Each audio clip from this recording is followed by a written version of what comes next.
Hello everyone. तो आज हम जीन ट्रांसफ़र मेथड के बारे में बात करेंगे। ठीक है, जीन ट्रांसफ़र के बारे में बात करेंगे। और जीन ट्रांसफ़र के दो टाइप्स होते हैं, एक वर्टिकल होता है और एक हॉरिजॉन्टल। अब ये दोनों नाम सुन के आपको लग रहा होगा कि ये जो टर्म्स हैं ये तो हमने पहले सुने हुए हैं। ऑफ कोर्स हमने सुने हुए डे टू डे लाइफ में या फिर एवरीवेयर हम वर्टिकल एंड हॉरिजॉन्टल टर्म से फेमिलियर होते हैं। So what is the meaning of vertical? Vertical means everything is perpendicular. I mean जो भी है बेस से परपेंडिकुलर होती है, that's vertical. And horizontal means जो बेस से पैरेलल होती है, ठीक है, दैट्स हॉरिजॉन्टल जीन ट्रांसफ़र। अब ये जो टॉपिक है vertical and horizontal gene transfer, ये हमें इनहेरिटेंस बायोलॉजी से बिलोंग करती है ये टॉपिक। एंड ये भी आपको माइक्रोबियल जेनेटिक्स पोर्शन में मिल जाएगा, ठीक है। और ये काफ़ी जगहों में जो माइक्रोबायोलॉजी से बिलोंग करते हैं उनके लिए तो ये बहुत ही ज़्यादा फेमिलियर होगा। एंड मोर ओवर ये आपको मॉलिक्यूलर बायोलॉजी में भी इसके थोड़े से पार्ट्स आपको देखने मिल सकते हैं, ठीक है। ये रहा जीन ट्रांसफ़र मेथड्स। सो मैं आपको individually what is vertical gene transfer and what is horizontal gene transfer के बारे में आपको इंडिविजुअली बताने वाली हूँ। सो पहले हम डिस्कस करते हैं कि what is vertical gene transfer,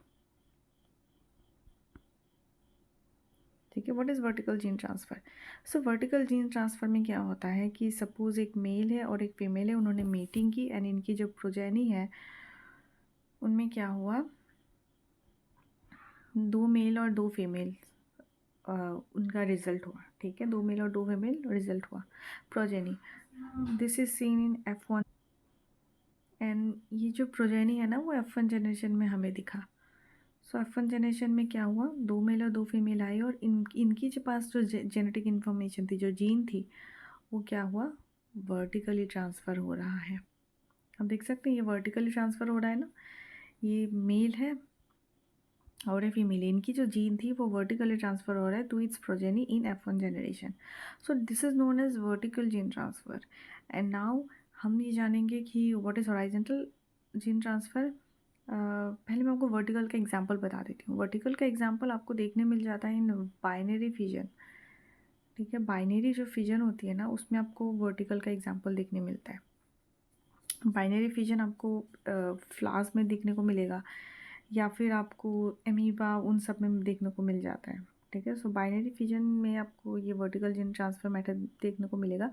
और प्लस आपको जो सेक्सुअल रिप्रोडक्शन होती है ना उसमें भी आपको जो इनहेरिटेंस बायोलॉजी में जिसके बेसिस पे सब कुछ ही डिपेंड करता है, तो उसके बेसिस पे भी उस मतलब inheritance mostly it's depend on sexual reproduction only. तो ह्यूमन के केस में भी आपको ये देखने को मिलेगा।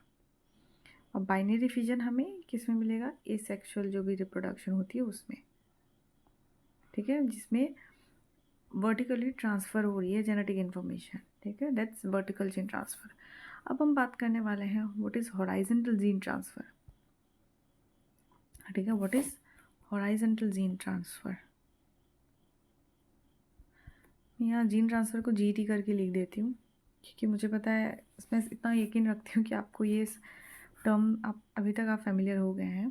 So what is horizontal gene transfer? तो हम इसकी डेफिनेशन में ये कह सकते हैं कि transfer in same generation,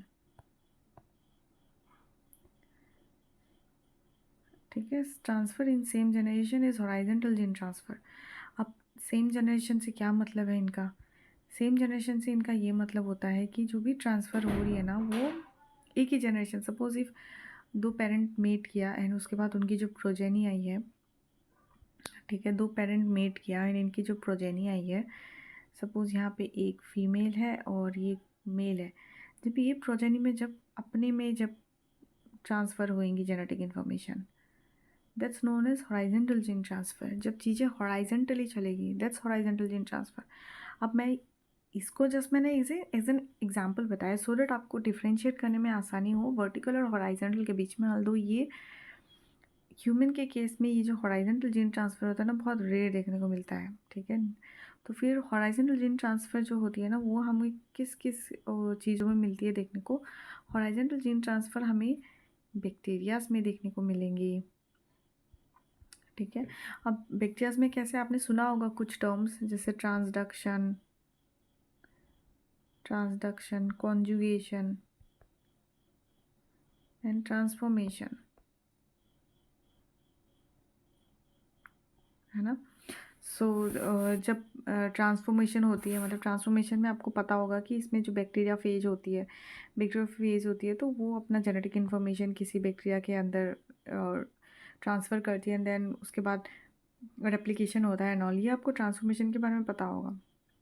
similarly conjugation के बारे में भी आपको ये पता होगा कि एक F positive cell, fertility factor वाला पॉजिटिव सेल अपना genetic information F negative cell को दे देती है, that is in the same generation. इसमें जनरेशन की डिफरेंस नहीं है। ये नहीं कहा गया कि एफ पॉजिटिव जो होती है ना, वो अपना दूसरे F1 प्रोजेनी को देगी या फिर F1 से F2 प्रोजेनी को ट्रांसफ़र होगी, ऐसा नहीं है। सेम टाइम पे ही सेम जगह पे ट्रांसफ़र हो रही है, ठीक है, सेम जनरेशन में। ये एक सेल है, ये एक सेल है, ये एक साथ कोएग्जिस्ट कर रही है ना, इसीलिए एक दूसरे को ट्रांसफ़र कर रही है, that is vertically, horizontally, that is horizontally. So एक ही जनरेशन में जब ट्रांसफ़र होती है ना, that is known as horizontal gene transfer. और इसके एग्जांपल्स होते हैं ट्रांसफॉर्मेशन, ट्रांसडक्शन एंड कॉन्जुगेशन, ठीक है।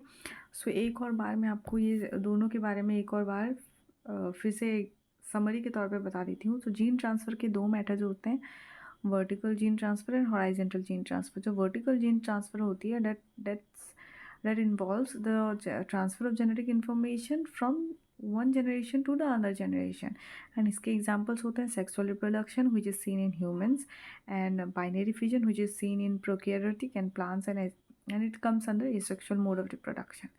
एंड जेनेटिक जीन ट्रांसफ़र का दूसरा जो टाइप्स होता है वो होता है हॉराइजेंटल जीन ट्रांसफ़र, जिसमें कि जेनेटिक इन्फॉर्मेशन सेम लेवल पे ट्रांसफ़र होती है, सेम लेवल पे मतलब सेम जनरेशन में ट्रांसफ़र होती है। सो उसे हम हॉराइजेंटल जीन ट्रांसफ़र कहते हैं, और उसका एग्जांपल आपको देखने को मिलता है in the form of transformation, transduction and conjugation, ठीक है। So that's all for today. I hope आपको समझ आ गया होगा इन दोनों के बीच में डिफरेंस। अगर आपको मेरी वीडियो हेल्पफुल रही हो, काइंडली लाइक और शेयर और सब्सक्राइब कर दीजिए। Thank you so much for watching guys, have a nice day.